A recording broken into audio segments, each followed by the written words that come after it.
porque usted es lo principal.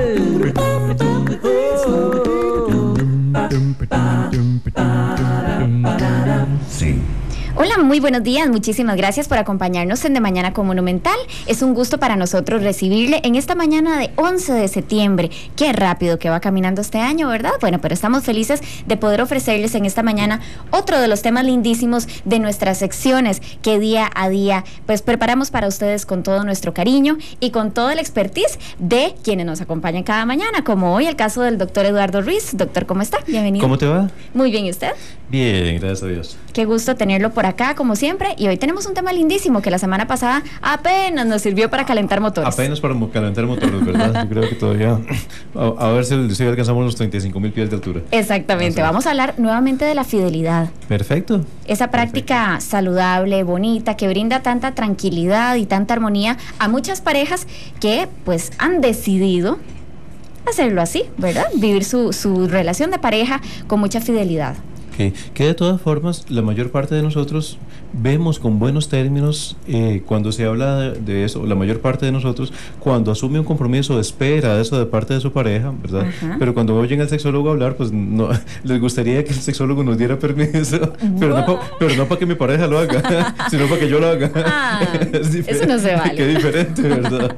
Entonces, digo permiso desde el punto de vista teórico, desde el punto de vista que eso es una pregunta que he oído con, mira, pero las teorías no dicen, yo qué sé, que bueno, no, o sea, las teorías, o sea, lo que demuestran es que más bien la gente, o sea, las parejas en que la lealtad es mutua, usualmente tienen calidades de vida muchísimo mejores que aquellas en las que uno es leal y el otro no. Claro, o sea, aparte, bueno, pues algunas teorías que vimos la semana pasada precisamente que el doctor nos explicaba sirven para esto, para ilustrar un poco los puntos de vista sin necesariamente catalogarlos como buenos o malos. Eso va a variar y lo hablamos mucho la semana pasada de acuerdo a la cultura, de acuerdo a los valores y de acuerdo también a las decisiones que toman los individuos y que deciden ponerlos en práctica en la pareja, doctor. Y algo que se nos quedó como pendiente de abordar con mayor profundidad la semana pasada era algo lindísimo que usted nos comenzaba a narrar, que es el contexto histórico. ¿Dónde nace la fidelidad? ¿Por qué? ¿De dónde viene? Así que hoy puede darse el gusto usted, doctor, de comenzar hablando de eso. Vamos a darnos ese gustito. Vamos a ver si les puedo comentar un par de cositas al respecto. Si le podemos sacar provecho. Porque la verdad es que entender la historia solo tiene sentido si es en términos de tratar de comprender nuestra situación actual. Así es. Entonces, no es nada más ahí como una revista de curiosidades. ¿Sabía usted que...? No, exactamente. Realmente ese no es el sentido. Pero... sí hay que confesar una cosa. El origen de la fidelidad podemos enfocarlo desde dos puntos de vista. Desde el punto de vista de la historia de la sociedad de los seres humanos y desde el punto de vista antropológico, digamos, de cómo en las distintas especies,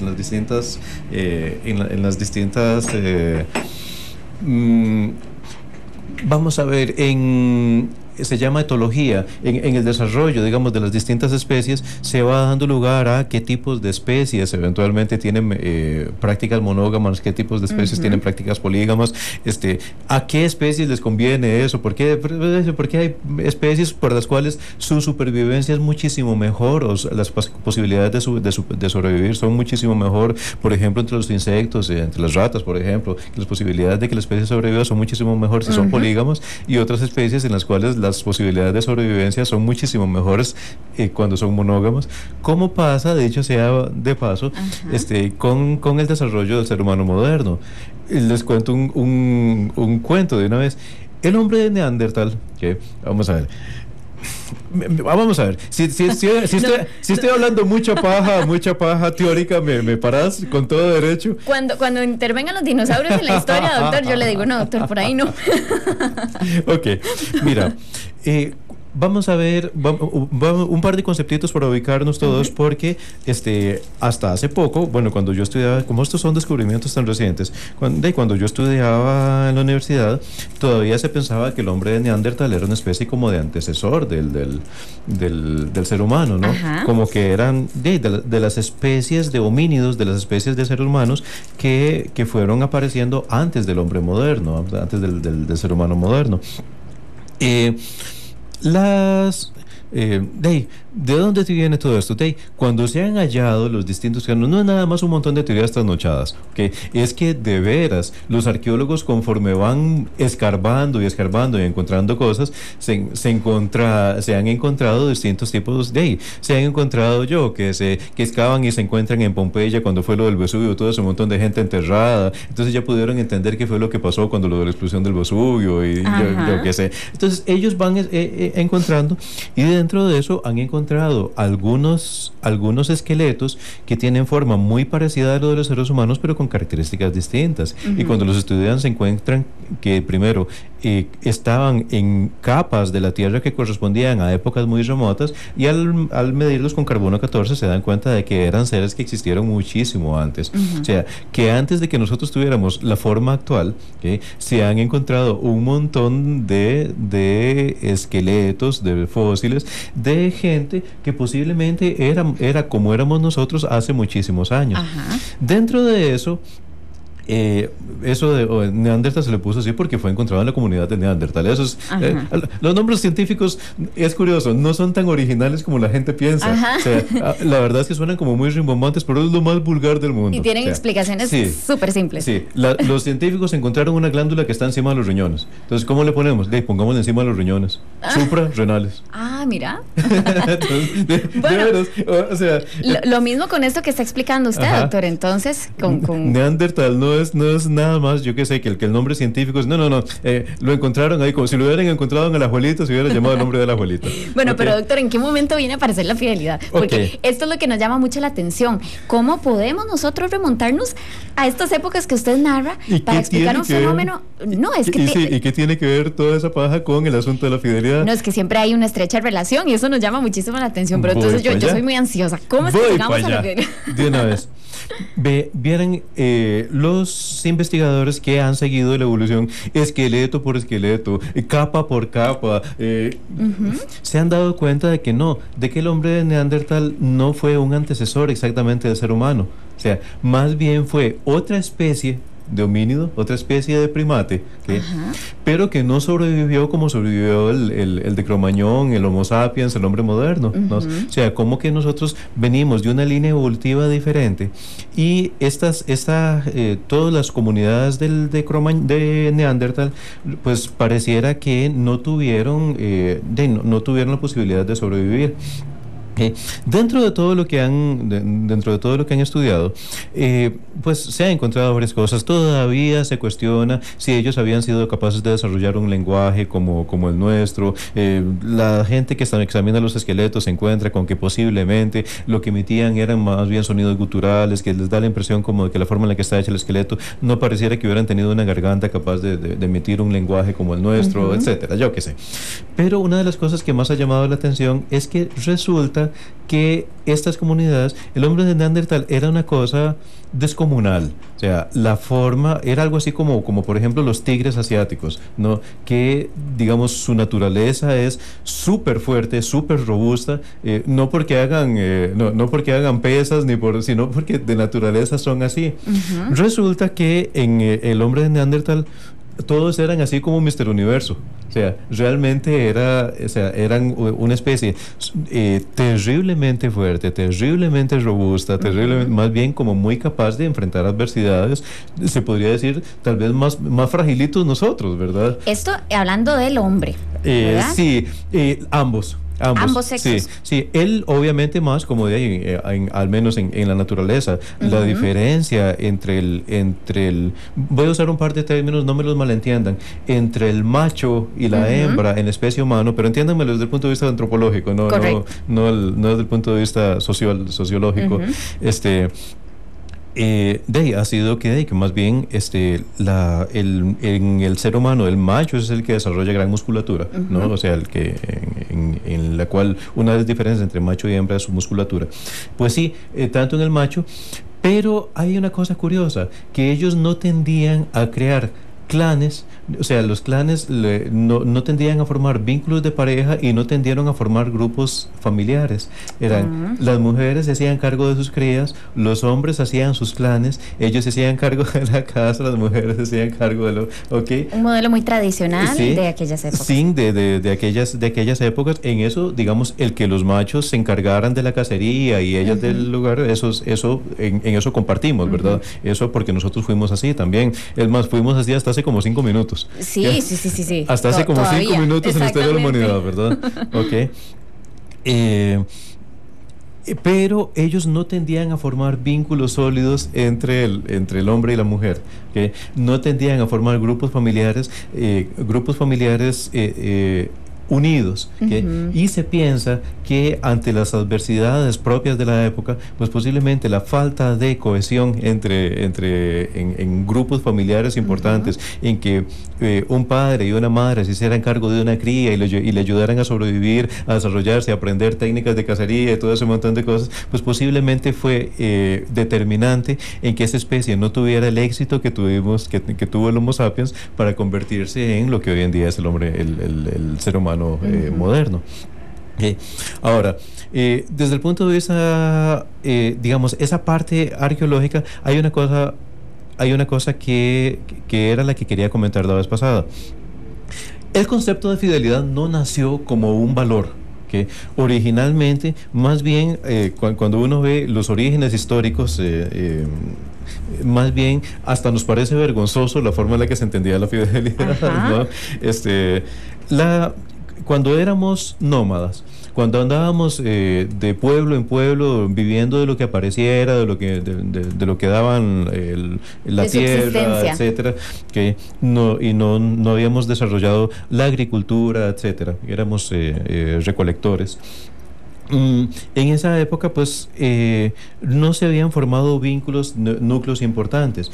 En el momento en el que nos hacemos sedentarios, el que el ser humano se hace sedentario, resulta que empieza a aparecer el concepto de propiedad. ¿Qué es esto? ¿Okay?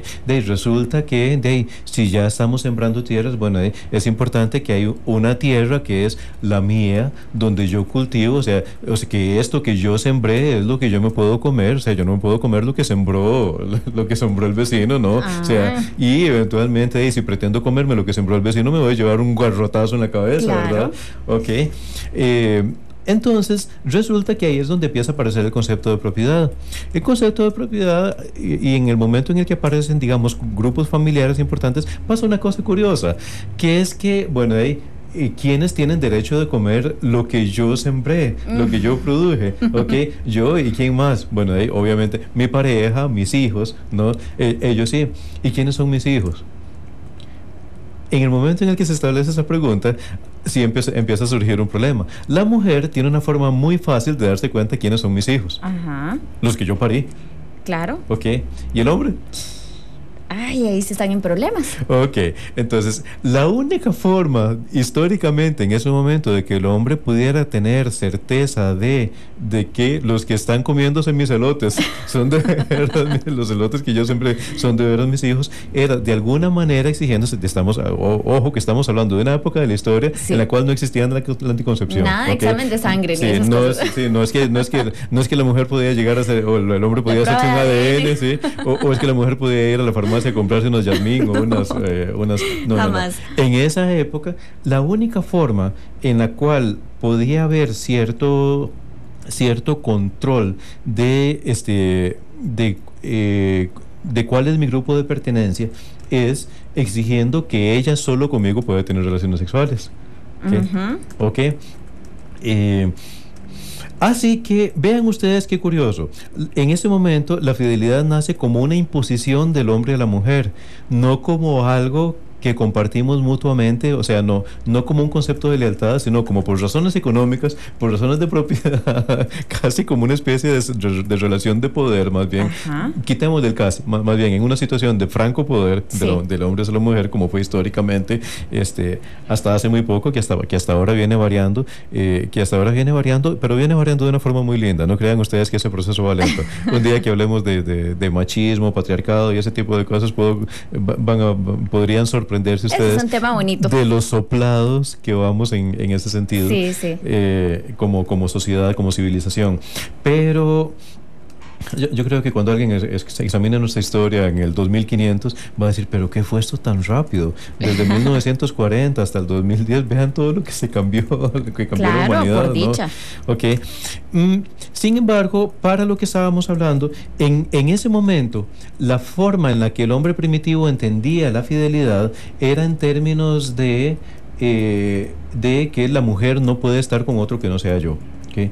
Yo sí, o sea, Ese es el punto, yo sí doctor. puedo, o sea, Ajá. a mí nadie me ha dicho que yo no puedo, bueno, uno es hombre, pucha, de ahí si le aparece, Ajá. ese era el concepto, y digo, lo pongo en términos prehistóricos, y para mi gusto, obviamente, pues el que piense así todas estas alturas sigue siendo igual de prehistórico, Por supuesto. igual de Sí, prehistórico que en la época de las cavernas, ¿no? Pero en esos términos fue como se pensó hace tiempo. Ahora nos lo cuestionamos en la época moderna, pero en esa época simplemente se tomaba como que eso es la realidad, como que eso es lo normal. De ahí, ella, obviamente, ella no puede tener hijos de otro que no sea yo. O sea, puede tener relaciones. Posiblemente el ser humano tardó mucho tiempo en darse cuenta de que sexo y reproducción tenían alguna relación. Posiblemente, o sea, se piensa que cuando éramos muchísimo más primitivos, nuestros instintos sexuales, nuestros impulsos sexuales eran simplemente si había ganas y ella estaba bien, vamos, y de repente pues alguien notaba que de vez en cuando una mujer se le hinchaba la pancita, ¿verdad? Ay, y que después de unos meses de estar hinchada pues tenía un bebé, salió un bebé. Bueno. Pero que hubiera una relación entre eso que hacíamos ella y yo y que saliera un bebé, la gente se tardó muchísimo tiempo. Los primeros indicios que tenemos de que hay algún conocimiento de que había alguna relación entre sexo y reproducción, Ajá. los tenemos para fines agropecuarios. O sea, los primeros escritos que hay al respecto dan la impresión de que en algún momento el ser humano empezó a conocer ya que, yo qué sé, que si cruzaba el cordero con la cordera en tal época, que iba a tener los corderitos en tal época, entonces ya como que hay conocimientos de eso, pero para fines agropecuarios, no para fines familiares. Bueno, doctor, yo estoy tan emocionada con esta conversación que se me olvidó que teníamos que hacer pausa comercial. Así que vamos. Está lindísimo, así que los invitamos a ustedes a que pongan muchísima atención a lo que resta de nuestra sección de sexología, porque está lindísimo hablar de la fidelidad como una opción que tienen las personas para poder llevar con mayor armonía sus relaciones de pareja. Así que los invitamos a participar con nosotros al 905-222-0000 o también a través de nuestro Facebook. Y les cuento que tenemos algunas consultitas pendientes de la semana pasada. Era una deuda que teníamos con ustedes, así que después de la pausa vamos a responderlas todas ellas. Ya volvemos. Llámenos llámenos estamos esperando su llamada, es importante. Llámenos ya. No me toque el dial porque usted está de mañana con Monumental. Ya regresamos con De Mañana con Monumental. Seguimos en De Mañana con Monumental y vamos a hacer un repaso de algunas consultas que nos ingresaron la semana pasada a través de nuestra línea telefónica. Antes tenemos a Elian vía telefónica, él nos llama desde León 13. Elian, muchísimas gracias por acompañarnos, bienvenido. Buenos días, Natalia. ¿Cómo está? Mire, les felicito por el programa, la verdad es que es bien bueno. Muchas gracias. No me lo pierdo, no solo este, sino Qué dicha. los otros segmentos también. Y así me gusta que participe bastante con nosotros. Sí. Doctor, bueno, qué pena, creo que está un poquito salida del tema la presa. No te preocupes.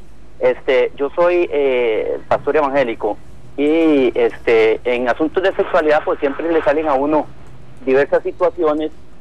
Y tenía un caso hace un tiempo atrás de una persona que me decía la señora, pues había algunos problemas de infidelidad, puesto que el marido la amaba mucho a ella, pero mucho, que la veía como una hija. Se le decía a mi chiquita, pobrecita mi chiquita, que incluso, cuando irá a poner los pies sobre la tierra, mi chiquita, que anda con ese hombre, que aquí, que allá. Al punto de no sentir celos, sino más bien verla como una hija, ¿verdad? Entonces, yo quisiera saber, si usted me hiciera algún comentario acerca de eso. De esa situación. Sí, señor. Bueno, Elian, muchísimas gracias por este comentario tan valioso, doctor. Respondámosle de inmediato. Podemos responder de inmediato. Bueno, obviamente, pues para darle una respuesta más responsable tendríamos que conocer algunos, cosas más profundas. Sin embargo, le puedo dar algunos lineamientos generales. En términos generales, es cierto que el concepto de amor, pues obviamente trasciende más allá que el sentido de pertenencia, ¿no? Pero en este tipo de situaciones, usualmente lo que nos encontramos es gente con baja autoestima. Es tan fácil confundir amor con otros sentimientos, confundir amor con enamoramiento, amor con atracción sexual, con conveniencia social, con conveniencia económica, amor con dependencia, que ese es yo creo el caso, ¿verdad? Que depende mucho, o sea, la forma en la que expresamos nuestros sentimientos depende de mucho de qué tan crecidos estamos emocionalmente. No es lo mismo como yo me comporto en una situación de amor con una persona, o sea, cuando una persona, si soy una persona muy segura de mí, que si soy un hombre inseguro o acomplejado, ¿no? Esas cosas se salen, ¿verdad? Es parte de cómo nos relacionamos con las personas. Entonces, aquí yo creo que no estamos tanto ante alguien que ama a su pareja, que es, digamos, que tan grandioso que es capaz de perdonarla a ese nivel de profundidad. Eso existe, ¿verdad? Por supuesto, hay gente, digamos, que tiene capacidad de amor tan grande que sería capaz de perdonar, cosas profundas o intensas. Cosas profundas, ¿verdad? Cosas profundamente dolorosas. Eso existe, no quisiera hablar en contra de eso, pero que en este tipo de situación, más que eso, posiblemente ante lo que estamos es una persona un poquito dependiente, o sea, que ha confundido el tipo de vínculo. Usted lo expresa bien en la forma en la que lo dice, ¿verdad? Que la forma en la que la trata no es exactamente como a una pareja, sino más bien como si fuera una hija. Sí. Y, nuestra pareja no es nuestra hija. O sea, y no es o sea, el parejo no es el papá. Exacto. Entonces, ahí lo que está mal no es el sentimiento, sino la forma en que está llevado el vínculo. La relación de pareja debe ser una relación de tú a tú. O sea, en una relación de pareja se esperaría que si yo estoy empujando la carreta, ella se baje a empujar conmigo. Claro. No, si soy el papá de mi hija, ahí sí se esperaría, no importa que en una situación que sea mi hija la que se monte en la carreta, yo empujo la carreta, ¿verdad? Claro. Y yo lo saco del barro. Pero en una relación de pareja no es así, ¿verdad? Entonces, obviamente, ahí hay una desigualdad que lastima los sentimientos. Bien, vamos a recibir, tenemos muchas llamadas telefónicas, doctor. Primero a Carlos, que nos llama desde Coronado. Carlos, bienvenido. Buenos días, Natalia. Buenos doctor, días. Un placer saludarlos. Soy un fiel oyente de sus programas. Gracias. Muchas gracias por atenderme. Gracias a usted. Mi consulta es la siguiente, doctor. Vea, vamos a ver si me pueden entender. Yo hace más o menos unos 3 años me casé con la que es ahorita mi esposa, ¿verdad? Yo a mi esposa la amo, la adoro con toda mi alma, mi corazón, pero viera que tenemos un problemita, ¿verdad? Desde que nació nuestra hija, ya tiene 2 años y medio, ¿verdad? Más o menos, ese mismo tiempo tenemos casi de tener relaciones así, te lo digo abiertamente, ocasionalmente, ¿verdad? Ajá. Yo a mi esposa la amo con toda mi alma, no ha pasado todavía por mi mente pensar en una infidelidad o algo así, jamás, ¿verdad? Pero te sentís desatendido. Pero viera que ya estoy sintiendo algo como extraño en mí, ¿verdad? Entonces yo no sé, yo he tratado de conversar con ella y todo, pero viera que ella está como no sé ni cómo explicarlo, ¿verdad? Es muy indiferente, ¿verdad? No sé si serán los tratamientos que toma para no tener más hijos o no sé, yo quiero que me den una ayuda a ver qué puedo hacer, pues. Claro. Muy bien, bueno, don Carlos, ahorita le vamos a responder porque tenemos la llamada también de Américo. Américo, ¿cómo está? Bienvenido. Ay, se le cortó la llamadita, qué pena. Bueno, pues vamos a ver si tenemos otra llamada en línea. Willy nos llama desde Cartago. ¿Cómo está, Willy? Bien, gracias a Dios. Un saludo a ustedes ahí en el panel. Muchísimas gracias. Dos consultas rápidas. Una, al doctor es para ver si es correcto, digámosle que en el caso mío, mi esposa y yo los dos trabajamos y siempre en los trabajos hay actividades, más que todo a fin de año que vienen, que hay fiestas, que despedidas, esas cosas. Yo siempre le digo a mi esposa, no, vaya usted tranquila y nada más cuídese, porque usted sabe que un día hay licor, hay baile, fijo le van a echar el cuento porque usted es muy linda. Pero yo siempre, yo le he contado al doctor y a ustedes que soy muy abierto con mi esposa en todo aspecto, entonces para saber si realmente está bien lo que estoy haciendo, o a veces uno dice, pues la estaré exponiendo. Y la segunda pregunta es, en caso cuando, por ejemplo, que uno tiene juguetes eróticos, llámese anillo, vibrador, sí, etcétera, si por casualidad a uno se le llega a descubrir un hijo adolescente, ¿cómo le responde uno para justificarse o qué puede hacer uno en ese caso? Es si el hijo adolescente descubre que ustedes como pareja tienen juguetitos. Sí, que lo encuentra, por ejemplo. Ok. Gracias. Bueno, perfecto. Muy buenas Muy esas linda consultas. pregunta, sí. Recibimos también a Israel, que nos llama desde Limón. ¿Cómo está, Israel? Muy buenos días, gracias. He conocido dos casos que me llaman mucho la atención desde el ángulo de la fidelidad.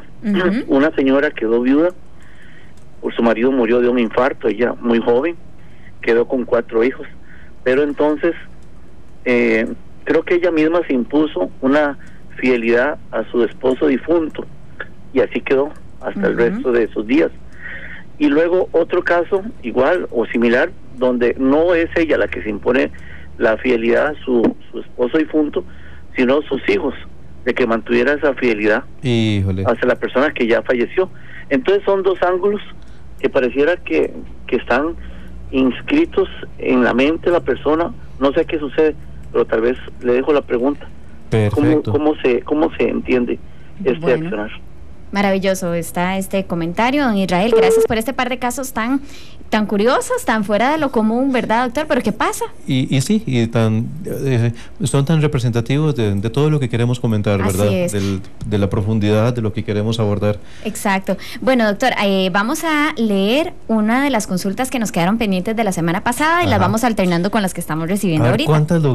¿cuántas logramos abarcar? Vamos a ver, porque sí, era un montón. Bueno, por ejemplo, don José la semana pasada nos decía que él es casado hace 4 años, ha tenido algunas complicaciones con la relación sexual por cuestiones de hipotiroidea, que su esposa es hipotiroidea.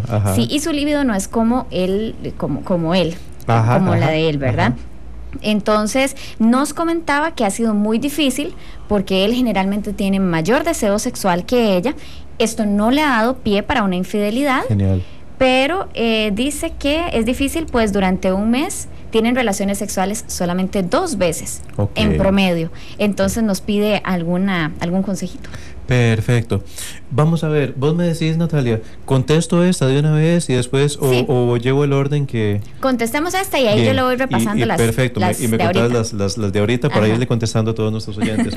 Vean, con esta respuesta, ¿se acuerdan que la vez pasada les comentaba que obviamente aquellas situaciones en las cuales nuestra pareja se siente desatendida, se siente descuidada, puede dar pie a que otra persona eventualmente pues la haga sentir a gusto con cosas que tal vez en la relación están faltando, que tampoco es que podemos agarrar eso como excusa, ¿verdad? Correcto. No, qué bonito, tras de que me rajaron el alma en 2, ahora resulta que es culpa mía. Sí, tampoco, sí. ¿verdad? El diálogo era lo primero, ¿verdad? Habíamos dicho.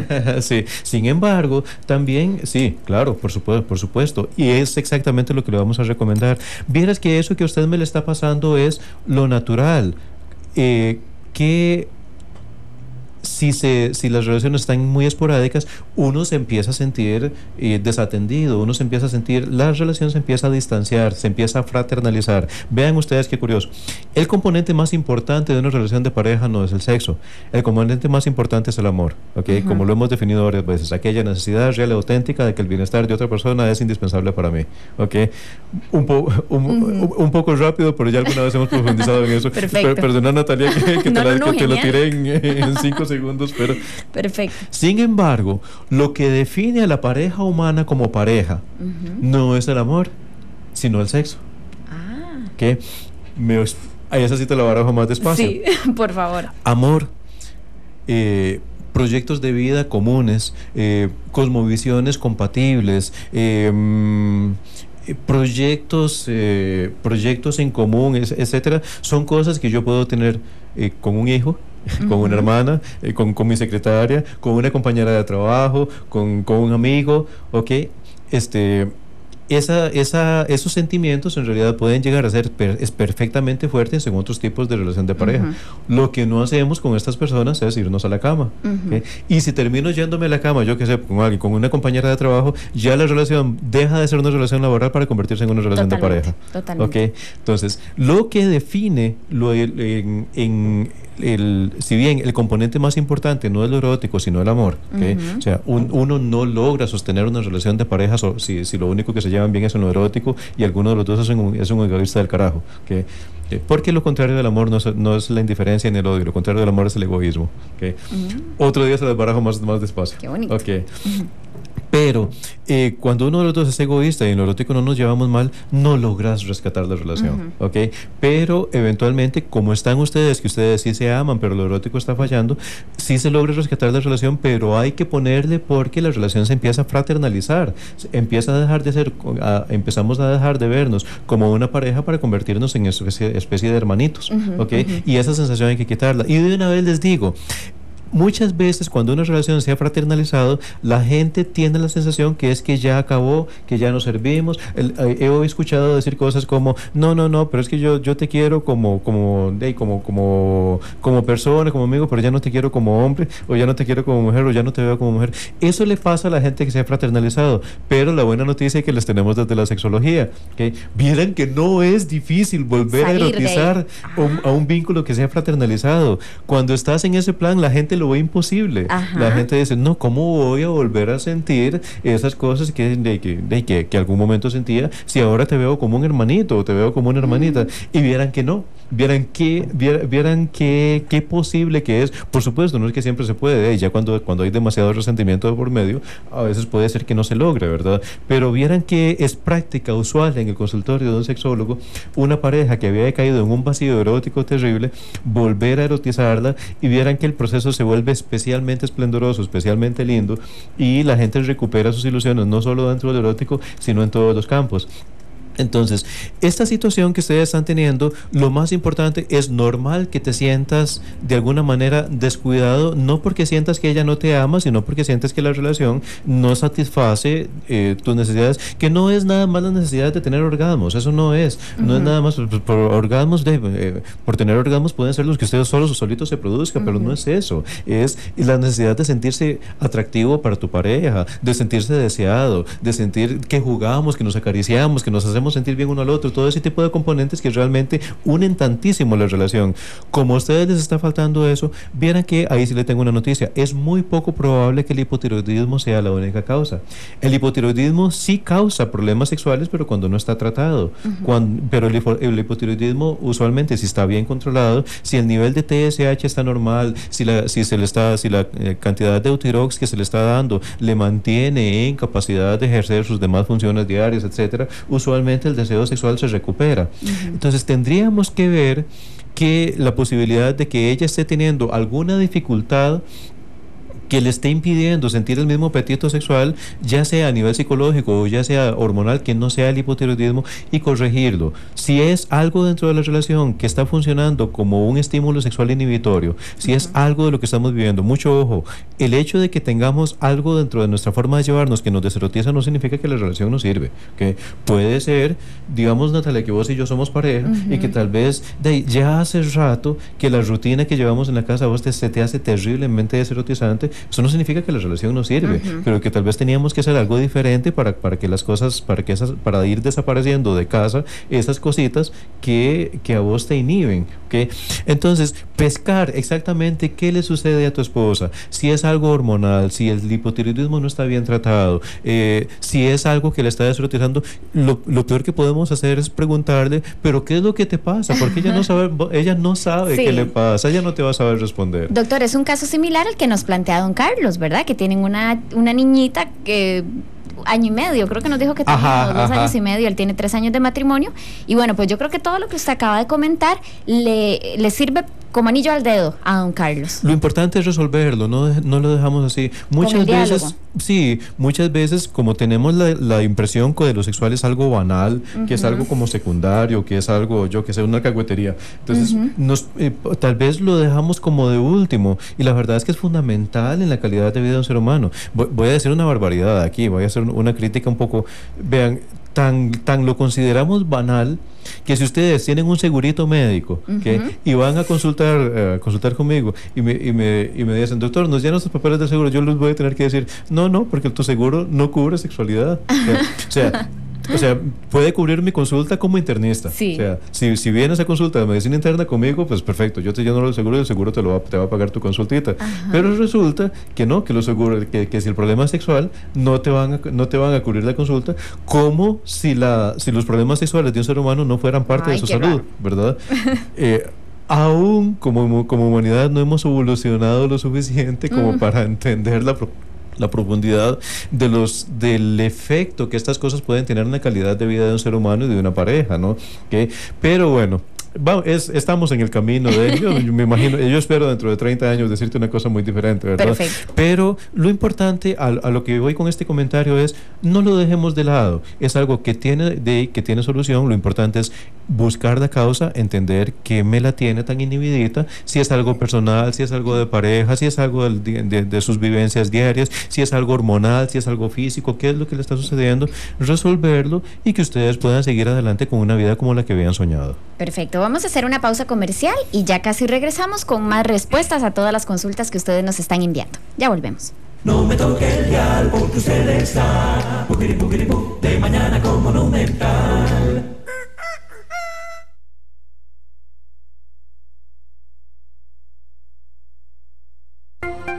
Ya regresamos con De Mañana con Monumental.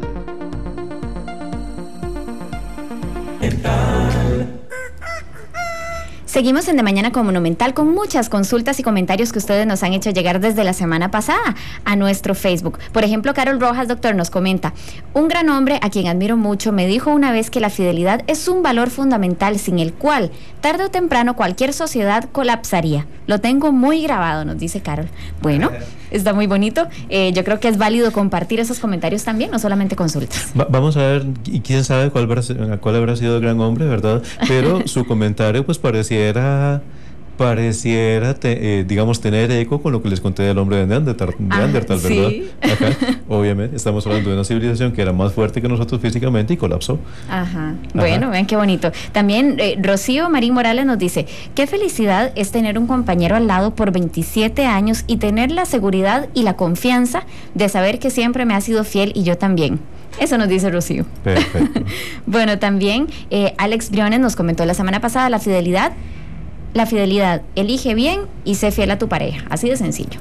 Y nos pone una carita feliz. Doctor, tenemos más comentarios y quisiera ahora sí retomar una de las llamadas que escuchamos recientemente. Don Willy nos planteaba dos situaciones. Nos dice, él quiere saber si está exponiendo a su esposa. Dice que es muy linda, que él sabe que le van a echar el cuento, como decimos popularmente, pero que se aproxima diciembre, ambos trabajan, tienen sus actividades a las cuales asisten de manera separada, y él lo que hace es decirle: no vaya, yo no le voy a coartar su libertad, pero cuídese mucho porque va que donde hay licor, donde hay fiesta, donde hay baile, puede haber peligro y tentaciones. Ok, yo creo que eso es importante tenerlo en cuenta, ¿no? La forma de que mi pareja sea fiel no es teniéndola amarrada a la pata de la cama, por Dios santísimo. O sea, no es yo qué sé, dejarla tan fea que nadie la vuelva a ver, o que, yo qué sé, eso no es. Está bien amar a una persona que a mí me parezca atractiva, que otras personas también la van a encontrar atractiva, que mi pareja tiene un montón de atractivos que le puedo,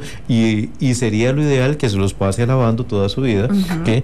Pero es ahí vamos a lo que llamamos la teoría de los tres mundos, ¿no? Tu mundo, mi mundo y nuestro mundo, ¿no? Dos arbolitos muy pegados no crecen, se ahogan uno al otro, ¿okay? Sí. Muy distanciados tampoco, ¿verdad? O no forman un bosque. En general, el asunto del tiempo individual, es importante que mi pareja respete mi tiempo individual, que yo respete el tiempo individual de mi pareja, que yo tenga claro que pues posiblemente yo no puedo ser su compañero en todas sus actividades, ¿no? Que si ella va a un baby shower con sus amigas, pues puede ser que no sea yo la persona con la cual puede compartir más fácilmente, ¿no? Que esos son actividades que puede compartir, que si yo estoy en una reunión con mis excompañeros de la escuela, pues posiblemente las 4 yeguadas que vamos a hablar, tal vez ella no se sienta ya tan incluida dentro de la situación como yo me sentiría con mis compañeros de la escuela. Ajá. Entonces, ahí es donde van, digamos, las tres condiciones que pueden hacer que la fidelidad sea bonita: los valores, el estado de crecimiento de la persona y el estado de la relación de la situación emocional. El tiempo que nosotros el tiempo individual que la pareja necesita no lastima la relación si nuestro tiempo compartido es muy sabroso, ¿ok? No es solo, o sea, que trabajemos juntos, ¿no? Así que posiblemente, tal y como usted posiblemente lo ha venido haciendo, te lo pongo así. Si en los últimos 3 fines de semana, mira, mi pareja y yo, un día nos fuimos a bailar, otro día nos fuimos al cine, otro día lo pasamos en casa, pero lo pasamos rico, un día nos escapamos y nos fuimos a un motelillo, yo qué sé, que después de haber pasado los fines de semana, sí, que este fin de semana me diga, mi amor, es que hoy tengo una fiesta con mis compañeras o mis compañeras de trabajo. Andate, eso no va a lastimar la relación. El tiempo individual lastima la relación cuando nuestro tiempo juntos es limitado, cuando es vacío o cuando solo lo tomamos para nuestras obligaciones y no para nuestras ilusiones. Perfecto. Ahora, doctor, no lo está consultando Willy, pero ¿qué pasa cuando se ha fragmentado esta fidelidad en alguna ocasión? Había libertad, todo muy bonito, teníamos nuestros espacios compartidos lindísimos, también nuestros espacios individuales, pero descubrimos que en uno de esos espacios individuales se rompió esa fidelidad. Sí. ¿Habrá que limitar un poquitito más? Mira, vieras que no, ahí sí estamos hablando de una doble traición, ¿verdad? Porque no es solo la traición, la traición a nuestro vínculo como pareja, sino traición a la confianza que que habíamos compartido juntos, ¿no? Que habíamos generado. Yo creo que ante este tipo de situación es donde el vínculo de fidelidad sí tiene que ver un poquitito con la toma de decisiones personales, ¿no? ¿Te acuerdas que la vez pasada decíamos, no, es que la fidelidad no puede depender de estársela aguantando, de decir, no, eso no lo voy a hacer, no lo voy a hacer, no lo voy a hacer, eso no sirve. Al final de cuentas, sí, ya eso es feo, más bien rico es, no, pues es que no me sean infiel, porque la pasamos tan bien juntos que no le hace falta nada, o sea, que realmente no. Eso, sin embargo, eventualmente todos somos vulnerables a que una persona que, digamos, con la que compartimos en nuestro trabajo, en nuestro estudio, eventualmente nos haga sentir bien y nos pueda parecer atractiva esa persona. Y ahí es donde tenemos que echar por atrás y decir, híjole, la verdad es que yo no le haría esta canallada a mi pareja, ¿verdad? O no quisiera que mi pareja me la haga, no, yo no se lo voy a hacer. Perfecto. ¿Okay? Entonces, yo creo que ahí una cosa como estas, no quisiera dar la impresión de que es que Willy se está exponiendo a que me le hagan eso. No, yo creo que lo único que es importante para que la forma en la que usted lo está haciendo, que me parece la idónea, pero es importante para que eso nunca lo llegue a lastimar, es que el espacio de ustedes sea muy sabroso, sea muy rico, que ustedes compartan muchas cosas juntos, incluso en esta época de Navidad, que haya muchos ratos para ustedes, que los ratitos de ustedes sean tan sabrosos, que el rato que pasen cada uno en sus actividades laborales, cada uno por aparte, no lastime la relación. Perfecto. Y don Willy también nos preguntaba el tema de los juguetes eróticos. ¿Qué pasa si ellos lo utilizan, algún juguete, él con su pareja, y los adolescentes, algún hijo, pues les descubre este juguete? ¿Cómo abordar el tema del diálogo con ellos? Lo más importante es, cuando pasa una cosa de esas, obviamente es idóneo que las parejas mantengamos nuestra privacidad a ese respecto, ¿no? Que nuestros hijos no tienen por qué saber cuántos orgasmos tiene mi pareja en una relación, si vamos o no vamos a moteles, si grita mucho, que grita poco, ese tipo de cosas no las compartimos con nuestros hijos, ¿no? O sea, son privadas, son exclusivamente del ámbito de la relación. Entonces, si ya lo descubrieron, lo más importante es quitarle la malicia a nuestros hijos. Hay una cosa que yo siempre menciono cuando hablo de educación sexual del adolescente. Los adolescentes piensan que saben más sexo que nosotros los adultos porque se saben 40 chiles rojos y tienen 80 prejuicios. Y porque han visto 50 películas porno. Sí. Y ellos piensan que eso es conocimiento. Y piensan que los papás no sabemos ese tipo de cosas porque los papás no las hemos compartido con ellos. Entonces, no.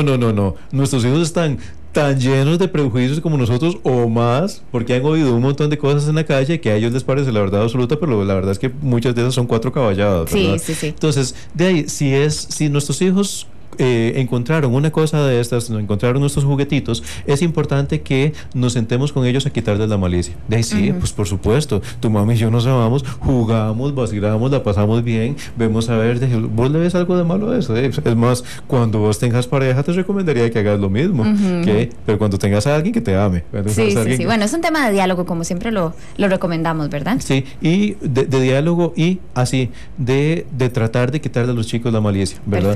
Perfecto.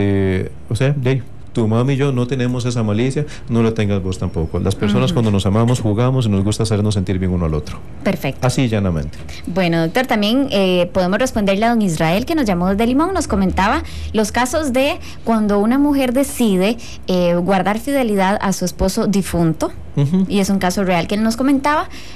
Bueno, pues es una decisión personal, pero también nos planteaba un caso muy duro, es cuando los hijos de esta mujer le exigen guardar esa fidelidad a su padre difunto.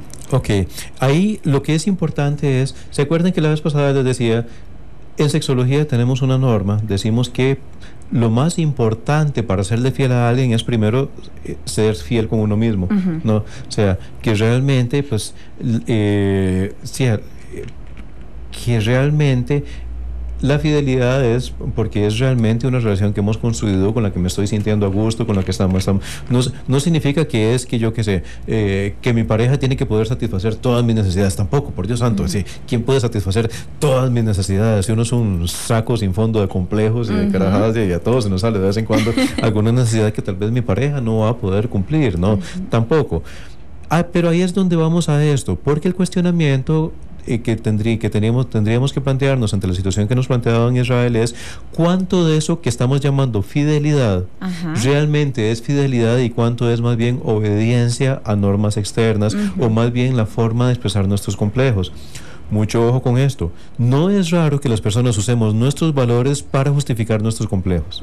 Muy bien. Eso está valiosísimo. Que las personas usemos, yo qué sé, que yo diga, o sea, que la persona que dice, no, es que yo no, yo solo me casaría con la primera mujer que conozca, yo que sé, porque yo no pienso que uno tenga que andar brincando de uno en otro. Eso puede sonar como un valor, perfecto, pero no sería raro que cuando examinamos a este muchacho que dice eso, tal vez nos encontramos con un muchacho que se siente poco atractivo, que se siente medio complejadillo, que siente que eventualmente si esta me deja, ninguna otra me va a dar pelota. Entonces, a veces usamos nuestros valores para disfrazar nuestros complejos. Y al contrario, mucha de la gente que no es capaz de tener una relación de pareja realmente comprometida y te dice algo que suena como muy rimbombante. Dicen, es que yo soy un alma libre, soy un espíritu libre, voy a donde me lleve el viento, donde sopla, donde pasa que hemos oído, no sé, muchas veces detrás de eso que suena como tan elegante, lo que hay es, no, le tenés pánico al compromiso. Claro. Eso es todo. Déjate de sencillo. Déjate de mates. Bueno. Entonces, viera que en esta situación que me plantea hay dos situaciones. Una muy posible, digamos, yo creo que si tu pareja ya ha faltado, ya no está, hay varias situaciones posibles. Cuando el vínculo ha sido muy intenso, muy lindo, cuando te has sentido muy, muy identificado, cuando has sido una persona que fue tu pareja esencial, no siempre es fácil volverse a sentir a gusto con otra persona, ¿verdad? Entonces, tal vez no es que me lo estoy imponiendo, no es simplemente que lo estoy haciendo porque me lo estoy aguantando, sino que de veras, que la verdad es que los que hemos sabido lo que es estar terriblemente enamorados de nuestra pareja, alguna vez lo hemos pensado, pucha, si mi pareja me faltara, ¿qué hago? ¿En qué planeo, en qué universo yo voy a poder sentirme con otra persona como me sentí con ella? Que ese es, obviamente, lograr ese tipo de relaciones es delicioso, ¿verdad? No por la imposición de no encontrar a nadie, sino por la intensidad de lo que vivieron juntos, ¿verdad? Ahí es lindo. Pero si no fue esa la situación y simplemente es porque dicen que es lo correcto, porque qué feo que me vean, porque qué van a decir los demás, ahí ya no estamos realmente ante una situación, o sea, ahí esa fidelidad no es porque sos fiel a tus verdaderas necesidades, a tus verdaderos impulsos, a tus verdaderos sentimientos, ¿no? La otra es gente que puede ser un poquitito inhibida, que tal vez que tal vez ya está muy baja de apetito sexual, que tal vez no tiene mayores necesidades y bueno, simplemente le quedó más fácil decir no, es que le sigo siendo fiel porque punto ya, y aparte. porque punto sí, y aparte. Otras cosas. Lo que sí encuentro canalla es cuando son los hijos los que le imponen, los que le imponen de que si en algún momento, ahora que estás solita, ahora que es a vos a la que te toca dormir sola todas las noches, si apareció alguien con quien te sentiste a gusto, con quien alguien que te hacía sonreír nuevamente, cuya conversación te gustaba, o sea, que no pueden ser los hijos los que decidan eso por ella, ¿verdad? Es importante que sea ella, al margen de lo que digan, de lo que digan ellos. Eso es de alguna manera un egoísmo que está planteado, que está, digamos, popularmente aceptado, simplemente por la cantidad de prejuicios que tenemos. Como estamos acostumbrados a ligar todo lo erótico, todo lo sexual con todo lo malo, y estamos acostumbrados a ligar lo maternal, la maternidad, con todo lo sagrado, todo lo santo, de alguna manera pensamos que la persona que no es nuestra madre no puede tener necesidades tan vulgares y tan bajas como son necesidades eróticas, pero esos son prejuicios. Sí. Entonces, cuando le hacemos eso a la madre que amamos, estamos simplemente limitando los sentimientos de una persona por un montón de prejuicios que no tienen justificación. Bueno, doctor, ya para cerrar, la semana pasada también Adrián nos llamó y nos hizo un comentario muy bonito. Bueno, él cuestionaba si ser infiel es digno de alguien inseguro. Creo que ya con todo lo que hemos conversado, pues sí, hay cierto ligamen, pero también nos decía que tiene 16 años de casado y no ha tenido la necesidad de ser infiel. Enhorabuena. Dice que ellos, él y su pareja, lo que tienen es sexo con muy buena calidad, aunque a veces la cantidad no sea lo que predomina. Perfecto. Y perfecto. Se confesaba muy feliz con esto. Que yo creo que eso es importante, ¿verdad? De ahí, no es, a veces yo creo que ahora que los sexólogos salimos hablando en tele y en radio, a alguna gente le está quedando la impresión de que es que una persona sexualmente competente tiene que ser alguien que tenga 500 orgasmos al día, todos grado 8 en la escala de Richter, ¿verdad? O sea, todos como el terremoto del miércoles pasado, ¿verdad? No, por Dios santo, eso no es que tiene que ser así. Cada pareja debe buscar su forma, de todos tendremos nuestra historia. Habrá habido situaciones en mi historia o hasta en nuestra historia juntos en las cuales tal vez la situación fue especialmente erótica, pero el vínculo tiene que ser lo suficientemente lindo, lo suficientemente fuerte para que aún en esos periodos en que tal vez la cosa no fue tan erótica, la relación no se caiga, ¿verdad? Perfecto. O sea, que yo que sé, si estamos pasando por una crisis económica, si tenemos un chiquito enfermo o ese tipo de cosas y en este momento la cosa no está patafetanes, que el vínculo no se disuelva por eso. Pues más adelante, pues si logramos salir adelante de este tipo de situación, más adelante podremos hacer fiesta nuevamente, ¿verdad? Pero en este momento el componente de compromiso tiene esa función, ¿verdad? Entonces, definitivamente, pues la infidelidad, o sea, esa infidelidad, y vamos de una vez al asunto de no juzgar, porque la infidelidad está bien, puede ser un asunto de valores, o sea, puede ser que una persona no sea fiel porque realmente no tiene los valores lo suficientemente claros como para ser capaz de comprometerse a brindarle a mi pareja lo que yo espero de ella. ¿Okay? Perfecto. O sea, ahí bien. Es una, pero también puede ser otras. Puede ser que soy tan acomplejado que cualquier babosa que me guiñe el ojo ya me hace sentir medio atractivo otra vez, y si soy muy acomplejadillo tal vez no voy a poder soportar esa situación. O puede ser que mis valores y mi crecimiento están muy bien, pero que en mi relación de pareja estoy siendo tan maltratado que eventualmente cuando alguien me calentó la oreja me hizo sentir muy bien, ¿verdad? Entonces hay muchas situaciones y lo importante de verdad más que juzgar es comprender, entender qué les pasó y obviamente pues devolverlos a una situación que les pueda permitir construir una vida de pareja perfectamente segura, perfectamente y con la seguridad que brinda el saber que la persona con la que estoy me va a ser tan leal como yo le voy a hacer. Perfecto, doctor, le agradecemos muchísimo. Podríamos seguir hablando de esto toda la mañana, yo creo. Nos faltaron como 500 páginas del libro, ¿verdad? Pero igual, yo creo que ha estado lindísima esta plática de 2 semanas dedicadas a hablar de la fidelidad, una práctica que usted puede poner en práctica, valga la redundancia, usted puede experimentar la paz, la felicidad que conlleva vivir en pareja cuando se es fiel el uno al otro. Así que gracias, doctor Ruiz, por acompañarnos como siempre. Al contrario, gracias a ustedes por escucharme y gracias a vos y a todo el programa por la oportunidad de compartir esas cositas que soñamos que le hagan el bien a algunas personas. Excelente, vamos a hacer una pausa y al volver abriremos nuestra clínica legal de hoy.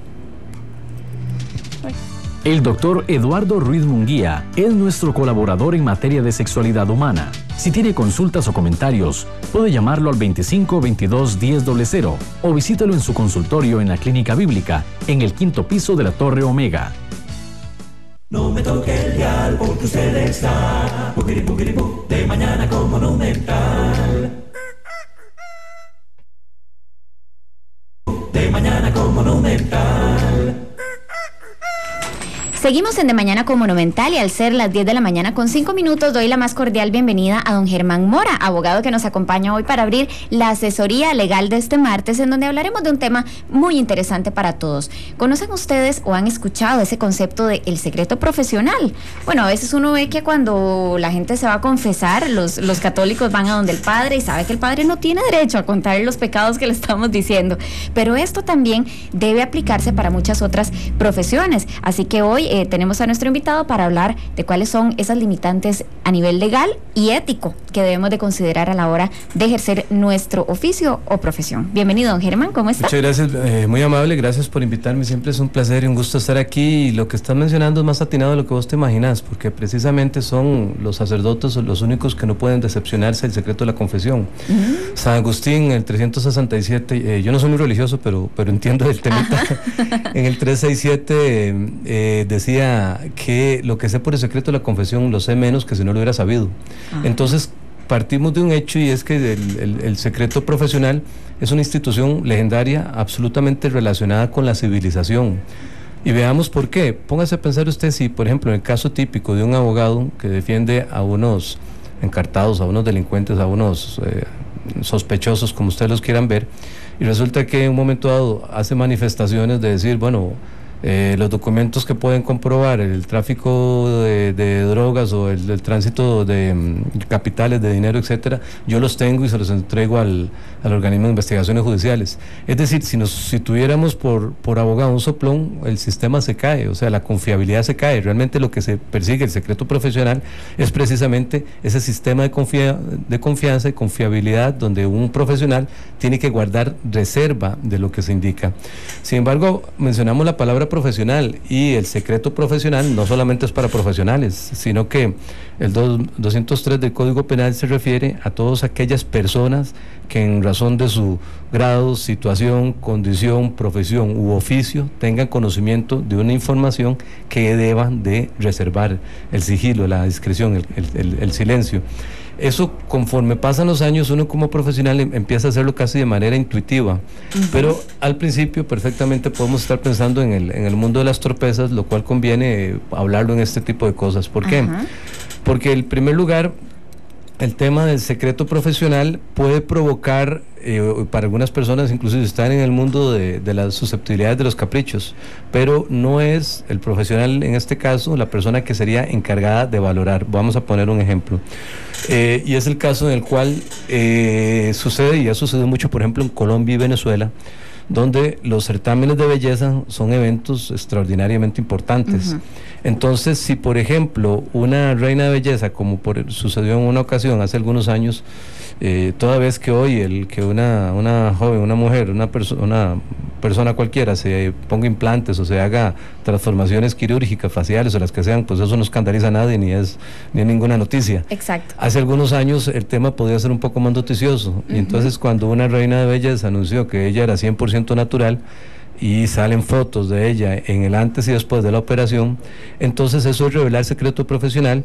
Y si bien es cierto, por ejemplo, a mí pues me tendría casi que sin cuidado, a esta persona puede sentir que es una mancha en su imagen y puede tener incidencia inclusive en lo que serían sus contratos de modelaje, de trabajo, de cosas de ese tipo. Entonces, atendiendo a este tipo de tratamientos y demás, tenemos que analizar varias facetas de este secreto profesional, y es aquel que puede estar dentro del mundo de lo delicado, puede ser por acción u omisión. ¿Y por qué por omisión? Porque sucede como ha sucedido en este país, donde un cirujano plástico dejó unas fotografías a no buen recaudo, un periodista de una forma totalmente abusiva se hizo con ellas, igualmente hace muchísimos años también sacaron una modelo, una persona conocida por todos los medios, en atención a esto precisamente, que se decía que ella era una persona que nunca se había hecho ninguna cirugía, y entonces en un periódico un poco amarillista le pudieron evidenciar que efectivamente sí existía un antes y después de ella en cuanto a el implante que se hizo de los pechos. Pero vea qué interesante, don Germán, porque bueno, ya entendemos, yo creo que no hace falta como una definición puntual del secreto profesional, ya con esta explicación, estos ejemplos, vamos entendiendo de qué se trata, pero en este último ejemplo que usted cita, en donde un medio de comunicación publica que una modelo sí se hizo alguna cirugía cuando había afirmado lo contrario, en realidad pues el medio de comunicación no está incumpliendo con un secreto profesional. Sería acá lo que aplica más bien como una violación al secreto profesional podría ser la acción del médico cirujano que brindó las fotografías. Sí, como le digo, puede ser hasta por omisión. El tema del secreto profesional en los periodistas tiene todo un desarrollo aparte porque precisamente sí. su función es divulgar. Claro. Y pocos temas, decía un tratadista, Sebastián Soler, pocos temas en el derecho penal tienen tanta discusión como el tema del secreto profesional, toda vez que hay momentos en que podemos estar en la obligación de divulgar y en la obligación de reservar. Por ejemplo, hace muchos años di una charlita ante un montón de maestras y una me puso un planteamiento verdaderamente delicado, cuál era el hecho de que ella decía, en ese tiempo se conocía muy poco de la enfermedad del SIDA. Entonces ella decía, sé que tengo un niño de primaria que tiene SIDA. Si yo lo aíslo, porque en ese tiempo se podía pensar que se contagiaba hasta con solo verlo, ¿verdad? Y acuérdate que eso eran personas que estaban en la última esquina de la topografía social del país, entonces era realmente pavoroso el toparse, era como la lepra de su época, ¿verdad? Entonces dice, si yo lo aíslo como considero que es lo conveniente para que no contagie a los otros niños, estoy violando el secreto profesional porque solo yo sé que él tiene SIDA. Le estoy haciendo un daño irremediable e irreemplazable porque ahí va a ser una cosa muy seria. Pero si por otro lado hago la denuncio que tiene, entonces estoy salvaguardando la salud de los otros niños, lo cual también me puede ser achacable, ¿verdad? Tenemos que verlo en el contexto de esa época, qué tema más delicado. Como le mencionaba originalmente, es decir, este tipo de variaciones en el momento en el cuál es mi deber de denunciar y cuál es mi deber de callar. Sabemos que en la función pública existen obligaciones de denunciar cuando se esté considerando algún delito precisamente de peculado, algún delito de enriquecimiento ilícito que es contra la función pública, pero por otro lado, en algunas situaciones, lo que sabe, por ejemplo, los profesionales están en la obligación de callar. El derecho es en sí toda una pirámide, una estructura normativa de valores unos sobre otros. ¿A qué me refiero? A que en algún momento, por ejemplo, tenemos el caso extremo y los casos extremos son los que más suceden. Entonces me acuerdo una frase de Jorge Luis Borges que le preguntaron, un escritor argentino, que le preguntaron, don Jorge Luis, ¿qué opina usted de la gente común y corriente? Y dice, che, esos pibes que pasan por la vereda, por doquier. Sí, ¿qué opina? Y dice, son raros, ¿verdad?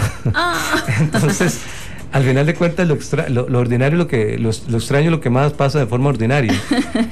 En ese sentido, entonces, tenemos varios aristas al tratamiento de este tema. Vuelvo a decir, ¿cuándo estamos nosotros en la obligación de denunciar? ¿Qué tal? Y pongamos ese caso, vuelvo a decir, extremo, que tal vez no es tan extremo. ¿Cuál es el psicólogo que atiende, como sucedió en Estados Unidos, a un paciente con una patología en virtud de la cual puede estar convencido de que este paciente sale a la calle y en el X plazo va a violar y a matar, porque es algo tremendamente innato, sin poder establecer en estos momentos qué patología tenía, porque la verdad ni me acuerdo, pero era una cuestión ahí compulsiva muy compleja, y entonces él estaba tendiente a que en cualquier momento podía llegar, denunciar y proceder al asesinato. Entonces resulta que él no hizo la denuncia respectiva y fue acusado defendiéndose él con virtud del secreto profesional. Veamos que hay dos valores: el valor de reservar el secreto profesional con todas las implicaciones que puede tener para su representado, en el caso de los abogados, o para su paciente, en el caso de los profesionales de la salud, o por otro lado, la seguridad de todo un sistema de saber que tiene una persona altamente peligrosa, ¿verdad? Entonces, claro, uno podría pensar, bueno, una posibilidad interesante era la obligación de ordenar el internamiento de este psiquiatra, pero era un psiquiatra particular, entonces no tenía esa potestad. El tema es delicado y muy delicado y a mi juicio bastante interesante. Por ejemplo, a nosotros nos pueden eximir de la obligación de secreto profesional, pero por ejemplo, si yo llevo un caso con 3 imputados, me tendría que eximir los 3, no solo uno. Y a veces se exime y tiene bastante relación con el tema que linda con muchas cosas, por ejemplo el famoso testigo de la corona.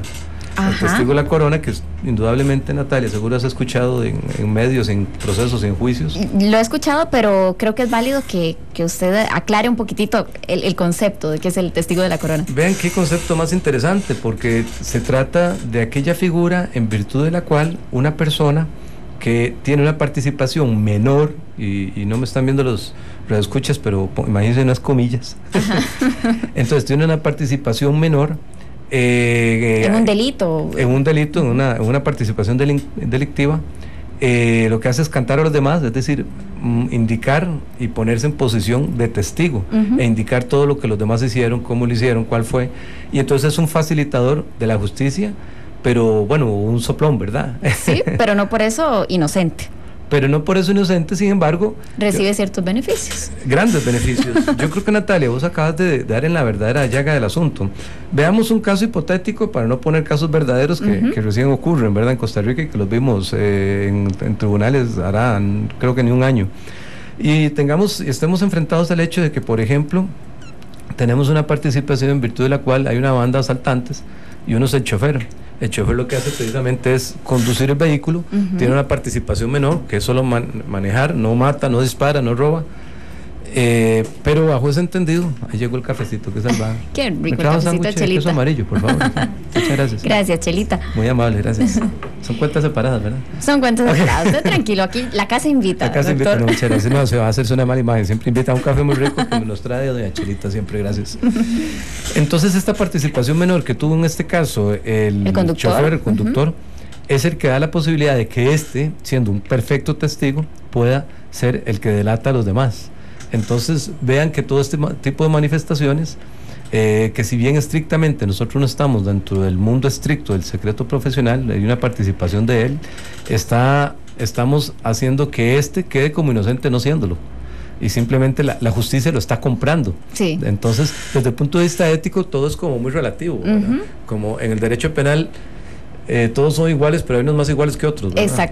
Exactamente. Ahora, don Germán, hay casos interesantísimos y me llamó mucho la atención lo que usted citaba al inicio. En una era en donde la internet facilita muchísimo la ventilación de datos y de información privada, ya sea personal o ajena, pero circula en redes sociales con mucha facilidad, fotografías, videos, datos, documentos, etcétera. Todos nos convertimos entonces en sujetos que deberíamos de poner en práctica el secreto profesional, es decir, ya podamos dejar de lado cuáles son las profesiones concretamente que deberían de aplicarlo, sino que todos tenemos que sentirnos parte de quienes tenemos la obligación de cumplir ese secreto profesional, o podemos todavía seguir señalando algunas profesiones muy puntualmente como las que la ley va a castigar en caso de romper este secreto profesional. No sé si me expliqué bien, porque la hice como muy larga. No, te explicaste muy bien, porque tenemos que entender que, vuelvo a decir, no está sujeto a las profesiones, sino inclusive a los oficios. Y legalmente también, o sea, desde la perspectiva legal, todos podemos ser víctimas o sujetos de un juicio o de alguna demanda, etcétera. Aún sin ser profesionales, es decir, si yo no soy psicóloga, pero una amiga me contó algo bastante fuerte, que le es infiel a su marido, y yo lo publico en una red social, ya puedo yo entonces vincularme en un asunto legal como violación al derecho profesional. Veámoslo en temas más legendarios, porque nosotros consideramos que la internet fue la que provocó todo este tipo de cosas, pero ya existían. Es decir, el secreto profesional es una figura, vuelvo a decir, que viene con la civilización, era atendida desde los romanos, ¿verdad? Tratamientos diferentes se le dan de acuerdo a los países. El notario en Costa Rica está obligado, y el abogado obligado a guardar secreto profesional, pero en China está obligado el mismo profesional a denunciar ante el Estado cuando se está tratando de hacer algún tipo de hecho delictivo, especialmente cuando atenta contra los intereses del Estado, o sea, por ejemplo, una evasión fiscal. Entonces el notario en Costa Rica, o inclusive el abogado, debería tratar de provocar que las personas no cometieran ese hecho delictivo, no participar en él, pero no por eso ir a denunciarlo, ¿verdad? Vuelvo a decir, estamos dentro de la escala de valores, o sea, si lo que están pensando, por ejemplo, que alguien me cuenta es un secuestro, ya yo violaría el secreto profesional y lo denuncio, ¿verdad? Porque soy de las personas que creo que esas cosas no se deben de hacer. Entonces, pero vean qué afincado está este tipo de estructura. Nosotros, desde un punto de vista, digámoslo, filosófico, ya la conceptualización de que vamos a vivir en una sociedad sumamente intervenida, sumamente vigilada, sumamente involucrada o invasiva o invadida, era muy claro. Eso lo hablaban hasta en El Mundo Feliz de Aldous Huxley y en George Orwell, varios autores, ¿verdad?, que veían venir que en un momento dado las comunicaciones iban a estar sumamente subyugadas a la libertad de las personas, o la libertad de las personas más bien subyugadas a estas, exactamente. Ajá. Originalmente siempre se pensó que era el Estado el que iba a estar. Ahora nos damos cuenta que no es el Estado el que está tan interviniente, y sucede como en Estados Unidos, el mismo Estados Unidos, que es un estado donde tiene un recuento bastante detallado de todos sus ciudadanos. Sin embargo, por lo general lo podemos ver que es la sociedad la que resulta ser la interventora de las manifestaciones de las personas, y esto provoca que es una herramienta sumamente fácil y que las personas en alguna medida cometan, yo creo que algún tipo de desaciertos. Lo comento porque hace algunos meses, estimo más o menos unos 2 o 3, hablé de este tema en Canal 13, y resulta que después me llamó, en un caso muy parecido al que usted menciona, una señora. Tuvimos una reunión y dice: es que yo quiero publicar las fotos de el esposo de mi hija cuando anda con otras mujeres.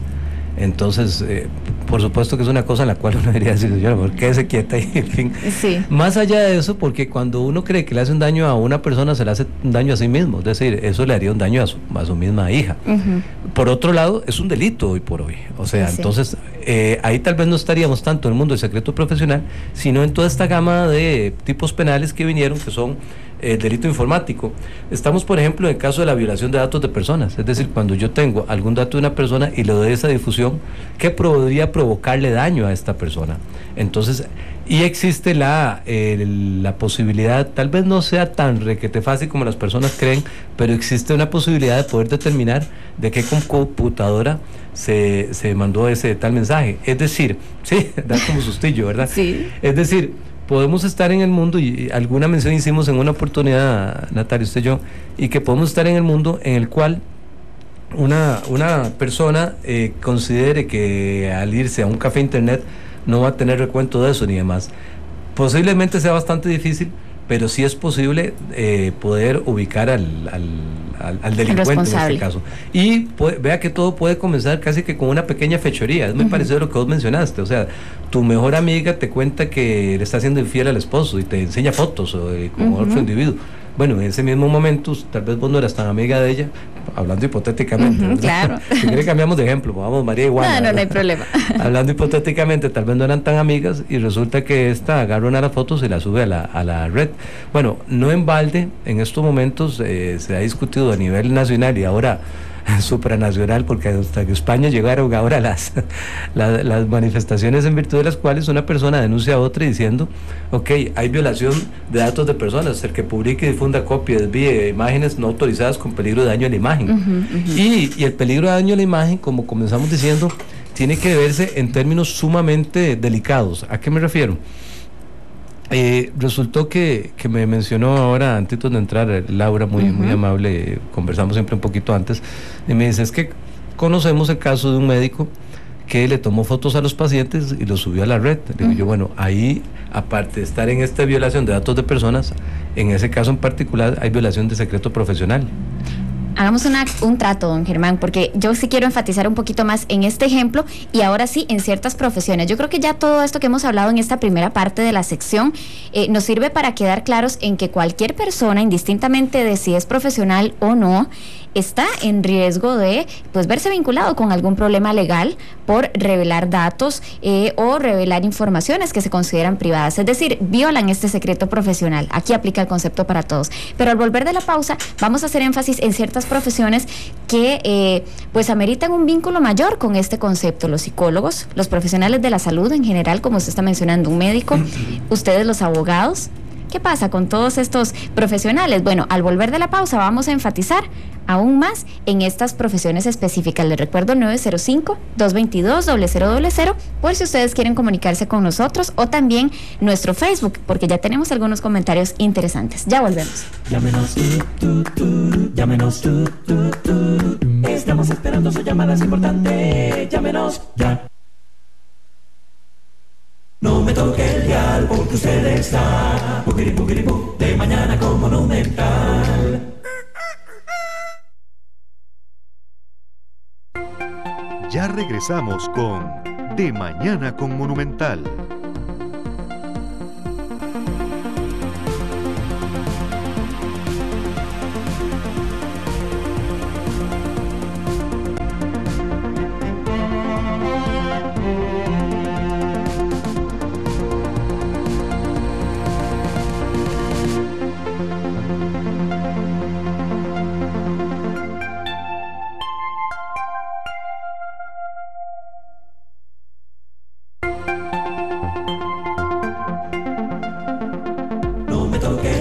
Porque usted está de mañana con Monumental. Seguimos en De Mañana con Monumental y vamos a leer algunos comentarios que ya tenemos en nuestro Facebook, don Germán. Por ejemplo, Alejandra Ramírez nos dice: ¿todos los profesionales pueden ampararse al secreto profesional para no declarar en un proceso judicial? Sí, esa es una excelente pregunta, porque en términos muy simples le voy a resolver que prácticamente que sí. Sin embargo, el ampararse el secreto profesional con mucha frecuencia puede ser una especie de alcahuetería profesional. Especialmente me refiero al caso de los abogados, ¿verdad? En el cual puede ser que ellos tengan algún tipo hasta de participación en el hecho delictivo y entonces dicen, bueno, me amparo el secreto profesional. Tengamos claro el hecho de que lo que hace la confesión, las personas no tienen que declarar en contra suya ni en contra de sus ascendientes, descendientes, cónyuges, etcétera. Ahora, el hecho de que yo pueda abstenerme de declarar cuando son hechos propios o cuando son hechos de estas personas, no significa que yo tenga que decir quién hizo algo que no lo hizo. O sea, exacto, yo puedo decir yo no lo hice, pero no tengo que estar diciendo quién lo hizo cuando a sabiendas sé que es mentira, porque sí entraría en otra figura que es la denuncia calumniosa. En el caso concreto, sí, por lo general casi todo el mundo puede ampararse de ese tipo de institución. El tema es tremendamente largo y sumamente procesal, digamos, un tanto complejo, porque la gente está en la obligación de declarar, a no ser que pueda ampararse el secreto profesional. Pero vuelvo a decir, el secreto profesional significa que lo sé porque, digámoslo así, me lo comentaron los clientes, y veamos la sensatez de eso. Como lo mencioné en un inicio, si yo estoy denunciando todo ese tipo de actuaciones y demás, eso significaría que el sistema se cae. O sea, si yo llego y no me pagan mis honorarios porque la situación se da, o la relación se da, o el deber de secreto profesional se da en el tanto yo tenga noticia de un evento que pueda perjudicar la intimidad de otra persona, que más perjudicial que por ejemplo, que dado mi testimonio provoque una condenatoria. Ahora, resulta que si yo tengo una relación profesional, o aunque no la tenga, tuve conocimiento tengo que quedarme callado. Voy a explicarme. Tengo que guardar secreto.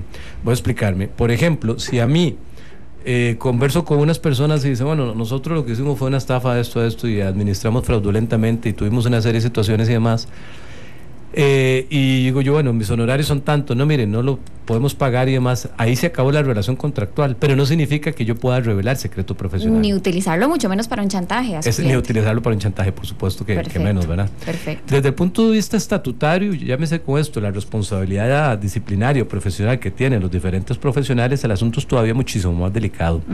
En Costa Rica no se han dado muchos casos, se ha dado casos del secreto profesional, de realmente lo que se llama secreto comercial o el know-how o los secretos comerciales.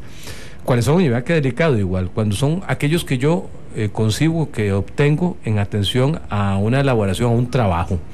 Por ejemplo, si yo, sin llegar a la violación de la propiedad intelectual, obtengo una destreza para el manejo de un software que costó mucho hacerlo, me voy a otra empresa y ahí lo divulgo, estoy violando el know-how, el secreto comercial, teniendo yo la obligación de guardar eso para la empresa, porque también tiene mucho que ver como una de las razones por las que pueda existir despido justificado de empleados.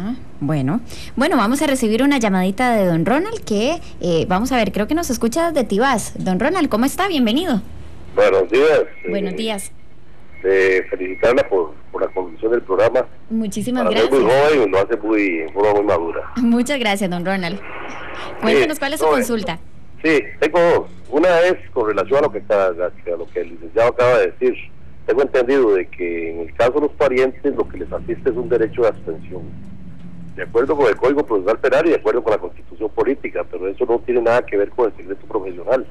Y la otra pregunta es que me gustaría a mí saber en cuanto a las confesiones que realiza la gente con los curas, a ver hasta qué punto al cura lo cobija el secreto profesional. Muchas gracias. Bueno, muchísimas gracias, don Ronald, y precisamente un oyente también quería que le informáramos un poquito más acerca de qué ocurre con los sacerdotes, así que con toda libertad, don Germán, respondámosle a los dos que nos estaban consultando, tanto a don Ronald como al caballero que nos llamó de manera anónima. Gracias, muchas gracias. Como lo mencioné al principio, una de las estructuras importantes de las bases del catolicismo que hoy por hoy nosotros conocemos viene de San Agustín, fue un gran conceptualista del catolicismo. Y él decía, lo que sé por el secreto de la confesión lo sé menos que si no lo hubiera sabido. Esto quiere decir que el secreto de la confesión en materia religiosa de los sacerdotes prácticamente es inexcusable, o sea, ellos no pueden revelar, aunque inclusive el individuo les permita que se revele. No sé si han visto más de una película, se ve así entre ese morbo interno que tiene el sacerdote de decir, tengo que contar esto y demás, pero él me lo contó bajo el secreto de la confesión. Entonces, para los sacerdotes es prácticamente inexcusable, ¿verdad? Y por una cuestión de derecho canónico, no es estrictamente del derecho penal y demás, que por supuesto tiene su cuota ahí. Yo creo que estamos en el tema de los hombres, con todo respeto digo que estamos en el tema de las personas y hay valores más importantes que otros. Si yo, por ejemplo, sé que hay un individuo que estoy defendiendo y que va inminentemente a volver a hacer daño y demás, yo prefiero meterme en el problema estatutario o inclusive penal antes de que esta persona siga delinquiendo como efectivamente lo va a hacer.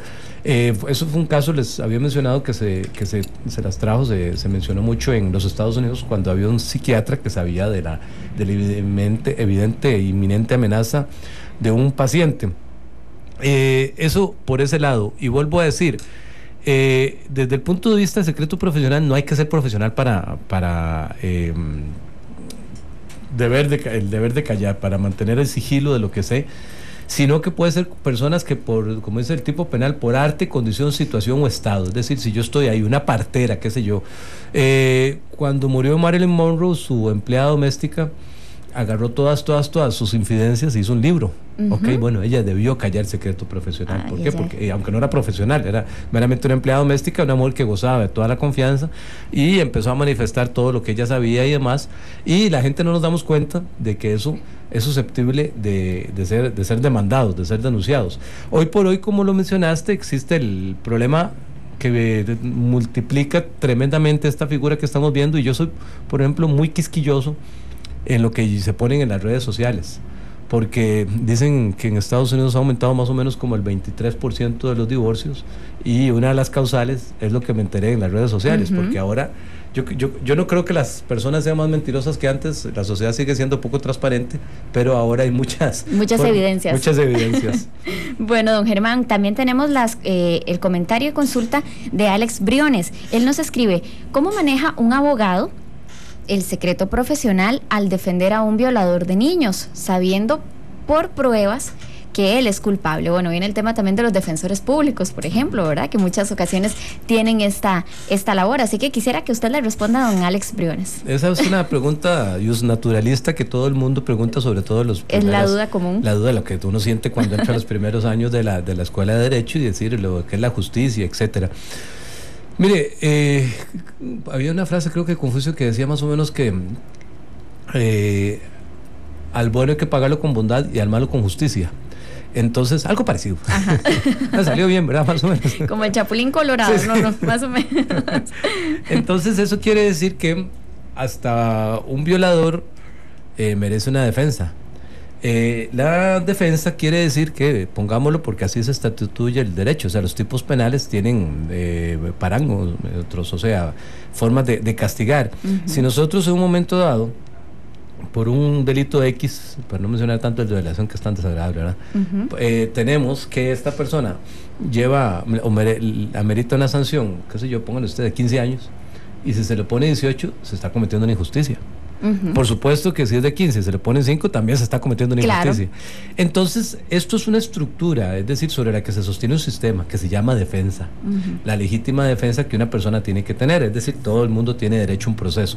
Yo creo que a Costa Rica eso se le fue la mano, porque aquí el debido proceso nos está dando al traste y la sala constitucional y todo, y hace que este sea un país más lerdo del mundo. Entonces, si tenemos una figura como la que expone don Alex Briones, ¿cuál es una persona que va a defender a un violador? Tiene que defenderlo en su condición de violador. Podría pensar inclusive que busque una medida de seguridad considerando que es una persona que sea incapaz mentalmente, etcétera.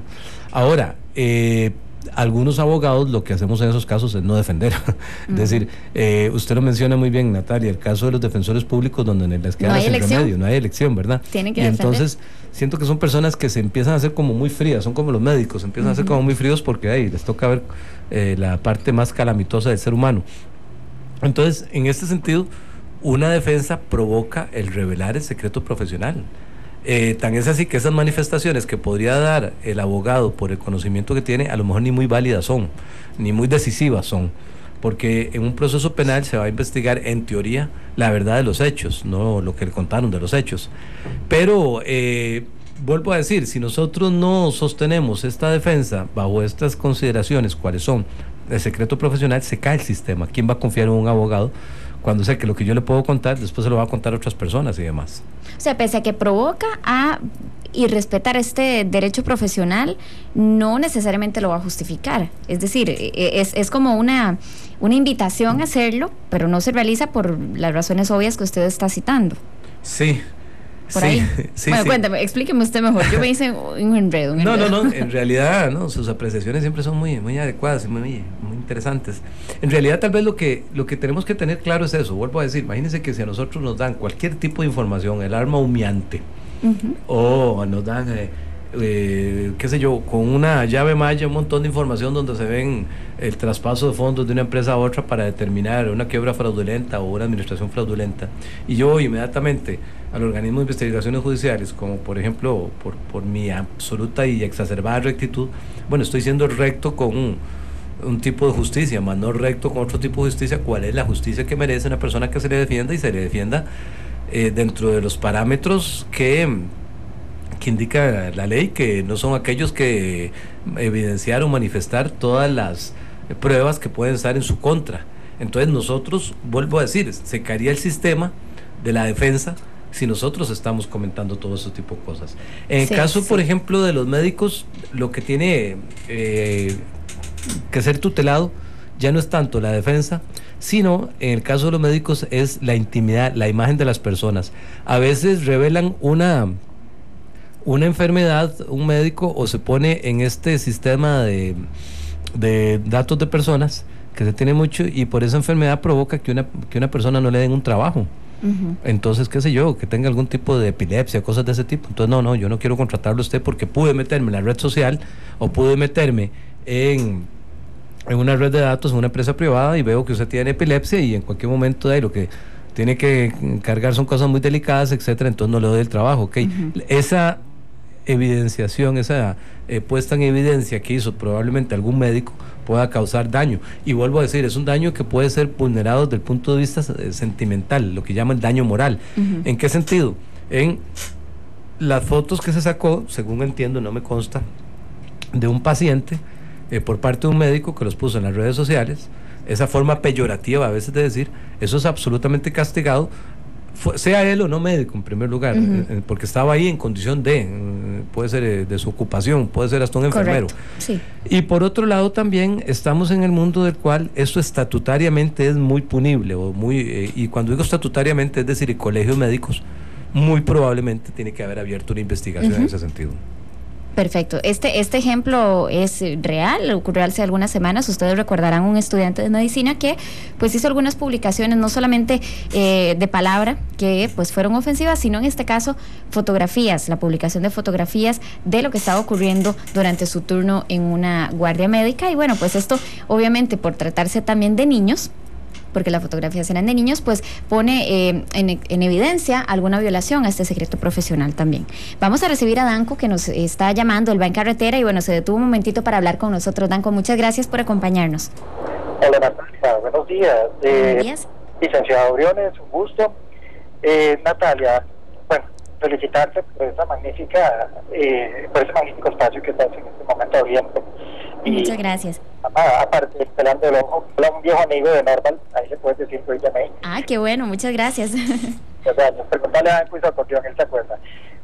Licenciado, en Costa Rica, los ticos, los latinos, solemos automedicarnos, y no solamente en el área de la medicina, sino también en el área de jurídico penal. Muchas veces los ticos por vagancia, solo cuando nos vemos metidos realmente en un problema ya grave que demanda pues la defensa pública, consultamos con el abogado.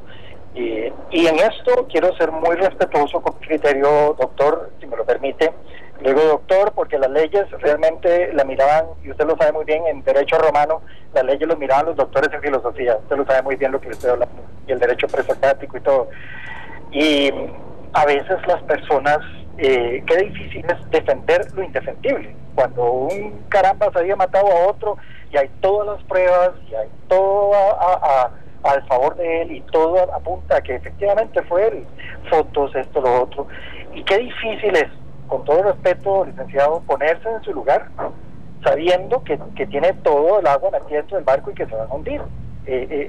Por ese lado yo admiro mucho, pero también debemos sesgar muy bien cuando el abogado o abogada que vamos a contratar, al igual que todas las demás profesiones, debe tener un criterio sumamente quisquilloso, como mencionó usted ahora, un sentido de observación muy bueno, y el abogado debe ser también como el médico, debe detectar, debe examinar, debe revisar documentos, elaborar informes, pruebas, adjuntar todo lo posible, porque como con todo respeto para el respetable cuerpo médico, como hay médicos que realmente los juzgamos a veces porque no me lo hizo, no me hizo, también con todo respeto, licenciado, hay abogados que no nos convencen y cambiamos de abogado como cambiamos de médico.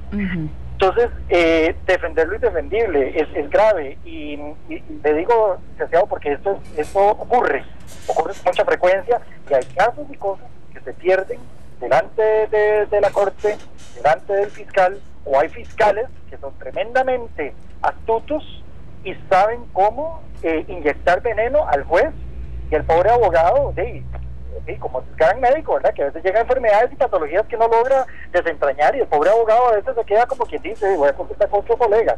De verdad yo los admiro, y con esto quiero decir, busquemos siempre la asesoría, busquemos personas que estén colegiadas, busquemos a las personas que están con su título profesional al día y sus colegiaturas pagadas al día, porque a veces puede ser, y no me lo va a negar el licenciado, de que un abogado está ahí ofreciéndole a usted en X o Y institución pública, y cuando usted va a la oficina de notariado, tiene 3 o 4 meses retrasado y no puede fungir. Perfecto. Mil bendiciones a su programa, y al licenciado muchas gracias también. Muchas gracias, Danco, por su llamada, por su bonito comentario. Nada más una aclaración, quien nos acompaña hoy es don Germán Mora, el abogado que tenemos hoy especialista, pero valiosísimas las palabras que dice don Danco. Yo no sé usted qué quiere agregar, don Germán. No, mucho, en el sentido de que don Danco nos dio casi una conferencia. Indudablemente sí. Es una persona que tiene formación jurídica, y quiero decirle que yo sí soy doctor, y soy doctor en Derecho Notarial. Exacto. Y él hizo una apreciación que, si bien es cierto, se sale de extremos en el tema que estamos ocupándonos, no deja de ser muy, muy importante, muy interesante.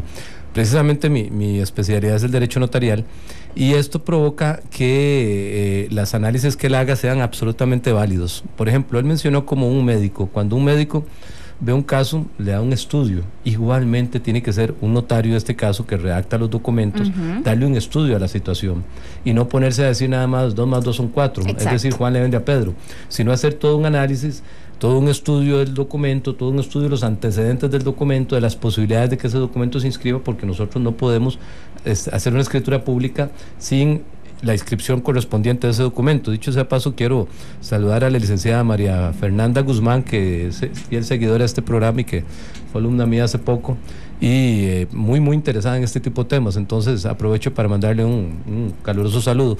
En ese sentido, los notarios somos redactores de los documentos y al ser redactores nosotros garantizamos. Ahora estoy dándole las últimas pinceladas a un libro que se llama La Función Notarial, y entonces hay un nuevo capítulo que llamo el notario arquitecto garante del instrumento. Así como nosotros lo redactamos, asesoramos debidamente para que la gente sepa a qué se enfrenta, qué puede suceder y qué no, y finalmente también garantizamos su inscripción. Entonces no podemos prácticamente concebir un documento que se haga protocolarmente cuya inscripción no esté garantizada. Pero muy interesante las apreciaciones que hizo don Danco. Bueno, también don Ricardo Enríquez nos pregunta algo que es valioso porque vamos a ver, hay una delgada línea que separa la violación del derecho profesional de otros delitos, ¿verdad, don Germán? Si podemos llamarlo de esa forma, no sé si delitos es el calificativo, porque, por ejemplo, el tema de los derechos de imagen, y esta es la pregunta que nos hace don Ricardo, ¿cómo funcionan los derechos de imagen? Y él nos cita un ejemplo: si uno toma una foto en un parque, ¿la puede utilizar? ¿Cuándo sí o cuándo no? O si es necesario un documento firmado en donde dice: yo autorizo que usted publique estas fotografías, ya sea en televisión, en medios de prensa, etcétera. Y lo de la delgada línea lo cito porque hay muchas otras situaciones vinculadas a esto de la violación del secreto profesional, es decir, no nos podemos meter solo en ese problemita, sino que hay muchos otros asociados. Veamos que lo que nos enfrentamos es en una situación que podría pensarse en términos muy simples, y es que si, por ejemplo, usted hace algunos años quería difamar a alguna muchacha del barrio, porque dicho sea paso, esto es tan congojoso que es muy frecuente de que sean los hombres que suben fotos de mujeres. O sea, sabemos y seguimos jugando con la imagen vilipendiada de la mujer, ¿verdad? Qué triste. Entonces resulta que el hombre se encarga de tomar un montón de fotos y pasarlas a los vecinos, cosa que era sumamente compleja, demasiado fácil saber quién era, demasiado evidente, dejar muchas muestras y demás. Lo que sucedió es que con las redes sociales y los medios mundiales de comunicación, sucede de que el subir una imagen es como, lo decía, yo cito mucho la Biblia, aunque no soy una persona particularmente religiosa, pero decía en un momento dado en la Biblia, es decir, hablar de una persona es como agarrar una almohada de plumas, esparcirlas al viento y después recoger todas las plumas para poder recoger la honra de esta persona. Hoy por hoy las redes sociales se convierten en lo que ya sabemos que somos, que son redes sociales, forma de que las personas se comuniquen y compartan ciertos aspectos, pero por otro lado también se está volviendo un instrumento de escarnio, un instrumento de escándalo. Vieras que, como en los últimos tiempos he hecho muchos programitas de estas cosas, después la gente me busca y a veces uno lee la mala intención de la persona. O también me buscan siendo víctimas, ¿verdad? Claro. Es decir, mira, a mí me pasó tal y tal y tal cosa. Ok, vuelvo a decir, a veces el derecho de la imagen tiene apreciaciones un tanto diferentes de acuerdo a unas personas a otras. Por ejemplo, aunque sea la presidenta de Costa Rica, que es una imagen pública cuya foto yo podría decir, mire, me tomé una foto con la presidenta y eso no provoca ninguna violación, podría ser que sea una imagen que tiende a ridiculizarla. Y yo creo que el tico, dicho sea paso, respetuosamente creo que hay que jalar un poco las orejas, en el sentido que el tico tiene que ser más respetuoso. O sea, en otros países yo siento que por malo que sea el presidente se le guarda cierto grado de respeto. En este caso, que yo no creo que sea tan mala, y igual es nuestra presidenta y hay que respetarla. Entonces nosotros tendemos mucho a jugar con esas imágenes. No solamente estamos hablando con imágenes de contenido sexual, de morbo, sino también un poco ridículas. Estos tipos de imágenes también son tuteladas hoy por hoy en estos delitos, y cuando son de menores, con mucho el delito se agrava. Es decir, si yo, por ejemplo, por alguna razón me llega una foto de una menor o un menor desnudo con poca ropa, no puedo hacer nada más que eso, o borrarlo o denunciarlo. ¿Por qué? Porque existe el delito de corrupción de esta nueva gama de delitos informáticos, que es cuando en redes sociales o por medios de telemáticos o informáticos de comunicación generalizada se expone fotos de menores. Entonces no solamente estamos violando los datos de esta persona, que es su intimidad, y lo que protege precisamente son los derechos de la personalidad, es decir, de mi imagen como un ente social, hoy por hoy tan exacerbadamente difundido. Vivimos una cultura que es la cultura del escándalo, donde realmente cualquier cosita hacemos un burum bum. Y por otro lado, tenemos esa posibilidad de que esa imagen de ese menor sea difundida, causándole un daño muy muy fuerte. Yo creo que en esto no hay necesidad de poner muchos ejemplos. O sea, nosotros nos damos cuenta de que hay personas que están por todo lado viendo a ver cómo sacan imágenes de ciertas otras, pero hoy está sucediendo eso en algún momento en Costa Rica, porque tiene mucho que ver con eso, con la ruptura de las relaciones. Tristemente, hoy por hoy tenemos que saber que la intimidad hay que guardarla con más recelo, con más cuidado, uno tiene que saber con quién anda, con quién no anda, con qué foto le toman y demás. A lo mejor yo ando un poco paranoico por el montón de casos que me han mencionado en Canal 13 especialmente, y aquí a veces me llaman y demás, pero las fotos que uno suba tiene que tener cierto cuidado, y las que yo difunda también tengo que tener cierto cuidado, porque puede ser que todos estemos, creo que vos mismo lo mencionaste, Natalia, en una oportunidad, todos estemos en una fiesta lindísima en algún lugar, todos en pantaloneta en la playa, pero ahí puede ser que una muchacha, o qué sé yo, a lo mejor igualmente una modelo diga, bueno, no considero conveniente que yo no deba salir en esa foto, entonces hazme un favor y no la subís al Facebook.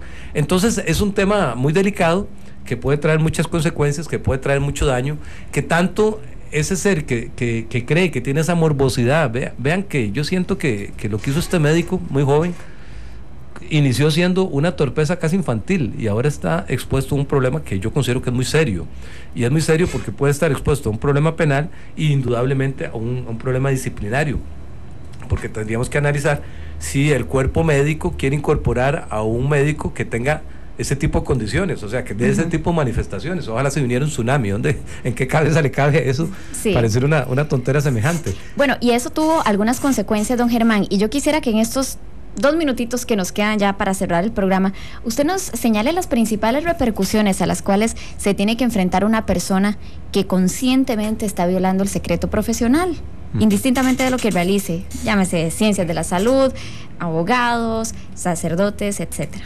Ok, tenemos una gama de repercusiones que la mayoría de la gente no sabe. Por ejemplo, si estamos hablando de una relación laboral, y no estamos diciendo el más humilde de los trabajadores en relación a un patrono que está años luz, sino por ejemplo profesionales muy muy bien pagados, de alto nivel. Yo soy de los que creo que estos son de los que deben tener más cuidado. Por ejemplo, los que tienen puestos gerenciales, que conocen datos importantes de la empresa, que conocen sistemas de cómputo, sistemas software, cosas de ese tipo. Ellos se podrían enfrentar a situaciones muy muy delicadas dentro del secreto profesional. No estamos hablando del delito informático, que también tiene su nombre y apellido ahí. Y por supuesto que puede provocar el despido justificado, o sea, sin responsabilidad patronal, cuando se pueda determinar, y en el mundo casi todo se determina. Voy a explicarme. Uno tiene que tener mucho cuidado lo que hace, porque uno sabe si a la vuelta de 1, 2 o 5 años ahí se le aparece, ¿verdad? Totalmente. Más en este país tan chiquitito, ¿verdad, don Germán? Sí, claro, esa vieja pelona y fea que se llama venganza.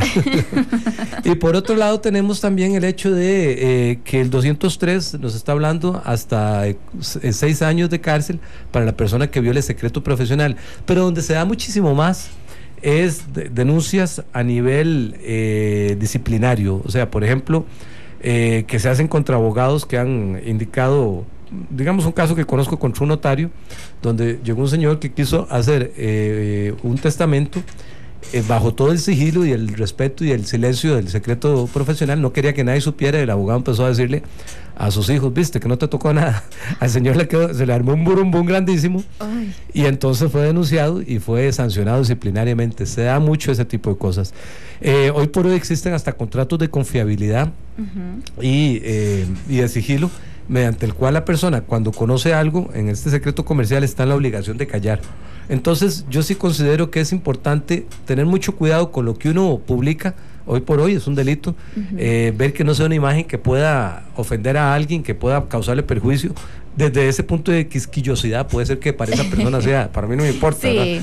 Hay vulnerabilidades muy mayores en ciertas más importantes que atender, y le agradezco mucho la invitación. Siempre es un placer estar aquí cuando pueda servirles. Don Germán, muchísimas gracias. De veras que este tema nos ha gustado muchísimo, nos parecía muy oportuno poderlo conversar, para que también nosotros estemos muy atentos a la confianza que depositamos en esos profesionales, ¿verdad? No vaya a ser que nos topemos con una persona ingrata que pues no recibió muchos cursos de ética o decidió no ponerlos en práctica, y que estén por ahí ventilando nuestras intimidades. Muchísimas gracias. al abogado Germán Mora, que nos acompaña esta mañana. Muchísimas gracias, un placer y un gusto estar aquí. Hasta luego. Bien, amigos, recordarles que el podcast del programa lo vamos a colocar en www.monumental.co.cr, más o menos a eso del mediodía, para que ustedes puedan repasar todo lo que hemos conversado en esta mañana con nuestros expertos. Agradecerles su compañía e invitarlos a que sigan en sintonía de Radio Monumental. Ahí está ya don Fabricio Santamaría, muy listo con todas las noticias que ustedes quieren conocer. Soy Natalia Monge y me despido deseándoles un feliz día. Hasta mañana.